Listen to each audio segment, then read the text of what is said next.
The print on the left is a bad print when we compare it to the print on the right. But do you know why? The answer is these bubbles that are along the surface. So what went wrong? Well, stay tuned and we'll dive into the issue of these filament bubbles. Worse? How could they get any worse? Take a look around you, Ellen. We're at the threshold of hell!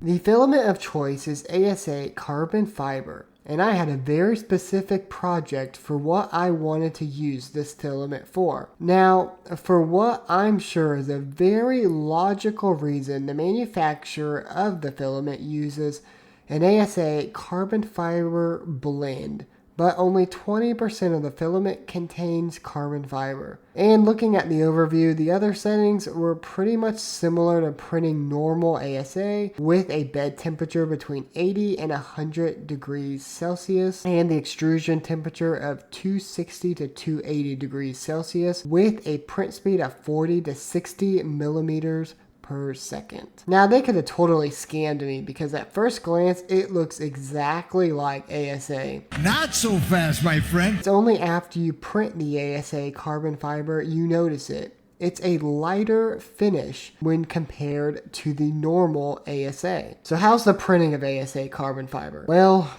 you're not going to like this, but in order to even get a print going, you're going to want to take some preliminary steps to get your printer ready. The first thing to know is ASA carbon fiber is an abrasive material, so you're not going to want to use a normal brass nozzle because it will erode the softer material over time, causing damage to your nozzle, which can in turn affect the quality of your print and the extrusion of your filament out of the diameter of your nozzle. So to avoid all this, you're going to want to switch to a hardened steel nozzle. I found a nice package on Amazon and I'll put the link in the description of this video. After I switched out the nozzles, I did a quick recalibration or a bed leveling.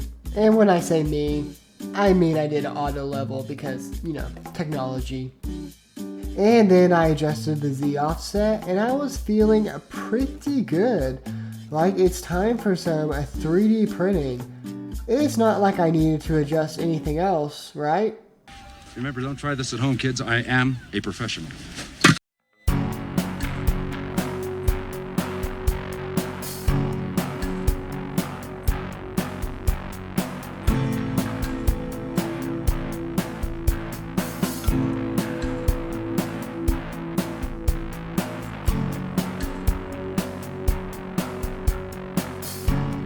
How were the results? Glad you asked. Remember those little bubbles mentioned in the beginning of this video? Well, they were everywhere. So as promised, the solution to removing these bubbles and cleaning up your 3D printed parts.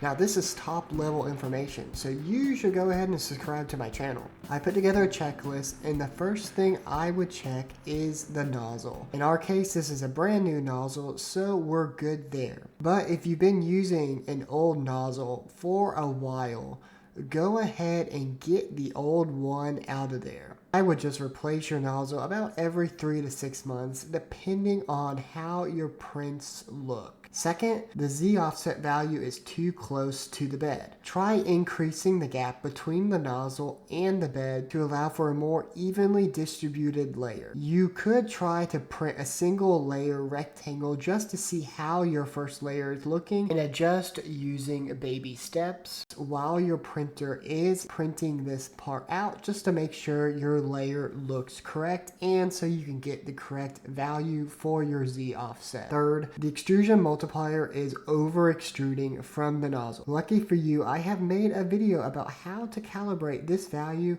and this will work for all printers. And lastly, I would actually check the amount of filament being pushed out of the hot end. And I've also made a video explaining how to calibrate this value and how to check to see if the proper length of filament is being pushed out of your nozzle. So you should go check that out too. I know, it sounds like a lot of settings and calibrations to check out. Whoa, jeez, look at the time.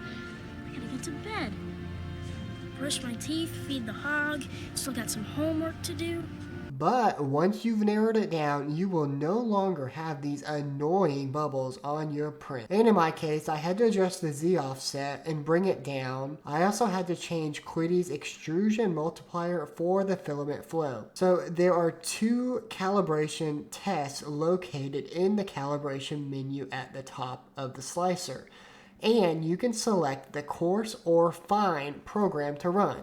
You start with the coarse program because this has a range of +20 to -20 for the flow value calibration. So it gets you a rough ballpark what value you need to change your multiplier from. For example, when I ran the coarse files, I liked the -10 part. So then when I'm going to run the fine program, I would adjust the flow down -10 or down 10% from 100%.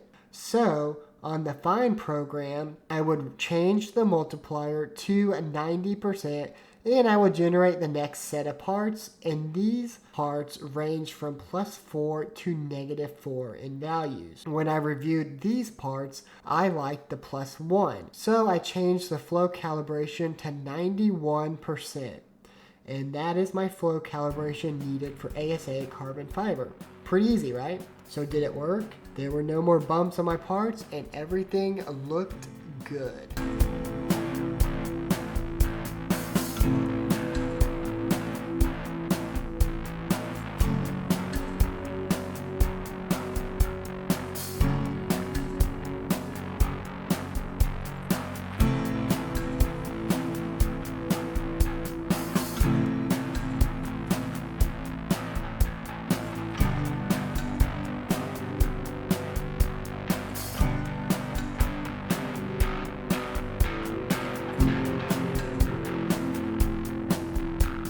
My final grade for ASA carbon fiber would have to be A, B+, or above average. As corporate America would say, it's meeting expectations. But in all honesty, I'm not sure if the 20% blend of carbon fiber affects the material properties of this filament too much. If you compare ASA carbon fiber to the normal ASA, they both have pretty much the same properties like heat, UV resistance, and can both handle loads with little deformation. And just call me old-fashioned, but I like printing normal ASA with my brass nozzle. I hope you kids see what a silly waste of resources this was. Thank you all for watching this video. Be sure to like and subscribe to my YouTube channel so you don't miss a video. I hope you had a laugh and enjoyed the content. Leave a like and a comment below. Check out all of my links that are listed in the description of this video. I hope your 3D printing turns out awesome, and I'll see you all in the next video.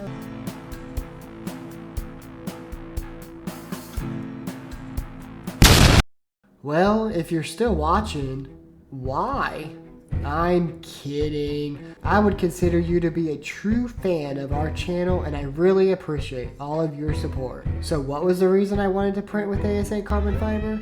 Well, if you must know, it is the subject of my next Print Lab blog episode. That's right. Episode 15, and here's what we're printing out of ASA carbon fiber. Just a quick hint now, and this is it. The video's over after this. You should really get back to work and stop avoiding your family. Oh yeah, the hint. Here you go.